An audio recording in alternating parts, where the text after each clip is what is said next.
ರವಿಚಂದ್ರನ್ ಅವರ ಕ್ಯಾರೆಕ್ಟರ್ ಅಂತೂ ತುಂಬ ಚೆನ್ನಾಗಿದೆ. ಫಿಲಮ್ ತುಂಬ ಚೆನ್ನಾಗಿದೆ. ಅವರು ಹೊಸ ಪ್ರತಿಭೆ, ತುಂಬ ಡ್ಯಾನ್ಸ್ ತುಂಬ ಚೆನ್ನಾಗಿ ಮಾಡಿದ್ದಾರೆ. ಆ್ಯಕ್ಟಿಂಗು ಅಷ್ಟೇ, ಫಸ್ಟ್ ಟೈಮ್ ಆ್ಯಕ್ಟ್ ಮಾಡಿದ್ದಾರೆ ಅಂತ ಅನ್ಸೋದೇ ಇಲ್ಲ. ತುಂಬ ಚೆನ್ನಾಗಿ ಆ್ಯಕ್ಟ್ ಮಾಡಿದ್ದಾರೆ. ಈ ಬಾರಿ ಜೂನಿಯರ್ ಚಿತ್ರತಂಡ ರಾಧಾಕೃಷ್ಣ ಅವರು ನಮ್ಮ ಕರ್ನಾಟಕಕ್ಕೆ ಕೊಟ್ಟಿದ್ದಾರೆ. ತುಂಬ ಬರಗಾಲದಿಂದ ಬಂದು ಈ ಚಿತ್ರರಂಗ ಬಿದ್ದಿತ್ತು. ಅದನ್ನು ಈಗ ಒಂದು 6 ತಿಂಗಳ ಗ್ಯಾಪಿಂದ ಒಳ್ಳೆ ಫಿಲಮ್ಗಳು ಇರಲಿಲ್ಲ. ಇವತ್ತು ಒಳ್ಳೆ ಫಿಲಮ್ ಜೂನಿಯರ್ ಚಿತ್ರ ಕರ್ನಾಟಕಕ್ಕೆ ವಾರಾಹಿ ಚಿತ್ರತಂಡ ಕೊಟ್ಟಿದೆ. ರಾಧಾಕೃಷ್ಣ ಅವರ ಒಂದು ಡೈರೆಕ್ಷನ್ ಸೂಪರ್ ಆಗಿದೆ. 64 ವಿದ್ಯೆಗಳನ್ನು ಕಲ್ತು ಬಂದಿರುವ ಥರ ಸುಮಾರು ಒಂದು 10-15 ಫಿಲಮ್ ಎಕ್ಸ್ಪೀರಿಯನ್ಸು ಆ ಥರ ಆ್ಯಕ್ಟಿಂಗ್ ಮಾಡಿದ್ದಾರೆ ಹೀರೋ. ತುಂಬ ಅದ್ಭುತವಾಗಿ ಮಾಡಿದ್ದಾರೆ. ರವಿಚಂದ್ರನ್ ಸರ್ ಎಮೋಷನಲ್ ಅಂತೂ ಭಾಳ ಅದ್ಭುತವಾಗಿ, ಕಂಟೆಂಟ್ ಭಾಳ ಹತ್ತಿರವಾಗಿ ಎಲ್ರಿಗೂ ಬಂದಿದೆ. ಫೈಟ್ ಎಲಿವೇಶನ್ಸ್ ಅಂತೂ ಇನ್ನೂ ಅದ್ಭುತ. ಆ ವಯಸ್ಸಿಗೆ ಆ ಹುಡುಗ ಮಾಡಿರೋದು ನೋಡಿದರೆ ನಮ್ಗೆ ಇದಕ್ಕೂ ಎಲ್ಲೋ ತೆರೆ ಮೇಲೆ ಅಪ್ಪಳಿಸ್ದಂಗೆ ಆಗ್ತಾಯಿತ್ತು.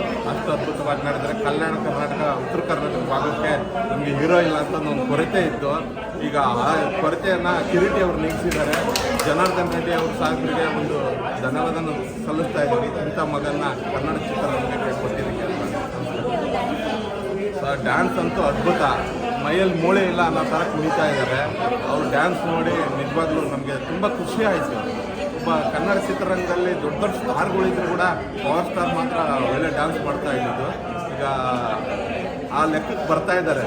ಅಂದರೆ ಡ್ಯಾನ್ಸಲ್ಲಿ 64 ವಿದ್ಯೆಗಳನ್ನು ಕಲಿತು ಬಂದಿದ್ದಾರೆ ಅನ್ನೋ ಥರ ಆಗಿದೆ. ಒಂದು ಈ ಚಿತ್ರನ ಡೆಡಿಕೇಟ್ ಮಾಡ್ತಾ ಒಳ್ಳೆಯ ಅಭಿನಯವನ್ನು ಕೊಡ್ತಾ ಇದ್ದಾರೆ.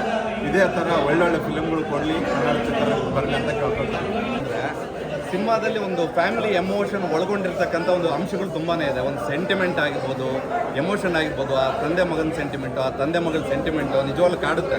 ಯಾಕೆಂದರೆ ನಾವೆಲ್ಲ ಫ್ಯಾಮಿಲಿ ಎಮೋಷನ್ಸ್ ನಡುವೆ ಬೆಳೆದಿರ್ತಕ್ಕಂಥ ಒಂದು ಜನ ಆಗಿರೋದ್ರಿಂದ. ಆಮೇಲೆ ಸಿನಿಮಾದಲ್ಲಿ ನನಗಿಷ್ಟ ಆಗಿದೆ ಏನಂದರೆ ಆ ಮ್ಯೂಸಿಕ್, ಆಮೇಲೆ ಲವ್ ಆಗಿರ್ಬೋದು, ಆ ಫೈಟ್ಸು. ಹೀರೋ ಕಿರೀಟಿ ಅವ್ರು ಏನಂತಂದರೆ ಒಂದು ಬೆಸ್ಟ್ ಡೆಬ್ಯೂ ಸಿನಿಮಾ ಅಂತ ಹೇಳ್ತೀನಿ. ಅಂದರೆ ಏನೋ ಒಂದು ಹೊಸ ಸಿನಿಮಾ ಅನಿಸ್ತಾ ಇಲ್ಲ. ಆಲ್ರೆಡಿ ಒಂದು 2-3 ಸಿನಿಮಾ ಮಾಡಿರೋಂಥದ್ದು. ಒಂದು ಮೆಚ್ಯೂರಿಟಿ ಆ್ಯಕ್ಟಿಂಗ್ ಇದೆ. ಆಮೇಲೆ ಎಲ್ಲೂ ನಮಗೆ ಬೋರಿಂಗ್ ಅಂತ ಅನ್ಸಲ್ಲ ಚಿತ್ರಕಥೆ. ಅಂದರೆ ನೆಕ್ಸ್ಟ್ ಏನಾಗುತ್ತೆ ಅಂತ. ಆಮೇಲೆ ಎಂಗೇಜಿಂಗ್ ಆಗಿದೆ, ಕಾಮಿಡಿ ಇದೆ, ಎಮೋಷನ್ ಇದೆ. ಈ ಥರ ಒಂದು ಕನ್ನಡ ಸಿನಿಮಾಗಳನ್ನ ಜನ ನೋಡಿ ಎಂಟರ್ಟೈನ್ಮೆಂಟ್ ತಗೋಬೇಕಂತ. ಅವ್ರು ಡ್ಯಾನ್ಸ್ ನೋಡಿ ನಿಮಗೆ ಏನು ನಿಜವಾಗ್ಲೂ ಸರ್ ನನಗೆ ಫಾಸ್ಟು ಅಂದರೆ ಏನೋ ಒಂದು ರಾಜಕಾರಣಿ ಅವ್ರ ಮಗ ಏನೋ ಪ್ರಿಪೇರ್ ಆಗಿ ಬಂದಿಲ್ಲ ಅಂತ ನಾನು ಅನ್ಕೊಂಡು, ಬಟ್ ಅದು ಸುಳ್ಳು. ಅದ್ಭುತವಾಗಿ ಡ್ಯಾನ್ಸ್ ಮಾಡಿದ್ದಾರೆ. ಆ ಫಾಸ್ಟ್ ಬೀಟು, ಆ ನೀ ಮೂಮೆಂಟ್ಸ್ ಆಗಿರ್ಬೋದು, ವೈಆರ್ ಸಾಂಗಲ್ಲಿ ಅದ್ಭುತವಾಗಿ ನನಗಂತ ಇಷ್ಟ ಆಯಿತು. Thank you. ಆಡ್ದಂಗೆ ಆಡಿದ್ದಾರೆ. ನಿಜವಾಗ್ಲೂ ತುಂಬ ಸಂತೋಷ ಆಯಿತು, ಖುಷಿ ಆಯಿತು. ಆ್ಯಕ್ಟಿಂಗ್ ಇರ್ಬೋದು, ಡ್ಯಾನ್ಸ್ ಇರ್ಬೋದು, ಮ್ಯೂಸಿಕ್ ಇರ್ಬೋದು, ಫೈಟ್ ಅಂತೂ ಅದ್ಭುತ. ನೆಕ್ಸ್ಟು ಒಳ್ಳೆ ಜಾಕಿ ಚೈನ್ ಥರ ಫೈಟ್ ಹೊಡಿತಾರೆ ಅಂತ ಫ್ಯಾನ್ಸ್ ಅಂದ್ಕೊಂಡಿದ್ದೀವಿ. ಮುಗ್ರಿ ಆಡ್ದಂಗೆ ಆಡಿದ್ದಾರೆ. ಡ್ಯಾನ್ಸ್ ಅಂತೂ ಸೂಪರ್ ಡ್ಯಾನ್ಸರು, ಕನ್ನಡಗೆ ಒಳ್ಳೆ ಡ್ಯಾನ್ಸರು. ಮುಗ್ರಿ ಆಡ್ದಂಗೆ ಆಡಿದ್ದಾರೆ. ತುಂಬ ಯಾವ ಸೀನ್ ಇಷ್ಟ ಆಯ್ತು?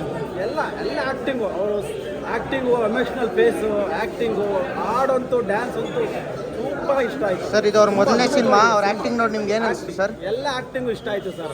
ಅವ್ರ ಆ್ಯಕ್ಟಿಂಗ್ ತುಂಬ ಇಷ್ಟ ಆಯಿತು. ಆ್ಯಕ್ಟಿಂಗ್ ಇರ್ಬೋದು, ಡ್ಯಾನ್ಸ್ ಇರ್ಬೋದು, ಫೈಟ್ ಇರ್ಬೋದು, ಮ್ಯೂಸಿಕ್ಕು ಎಲ್ಲ ತುಂಬ ಸೆಂಟಿಮೆಂಟ್ ಎಲ್ಲ ಇಷ್ಟ ಆಯಿತು.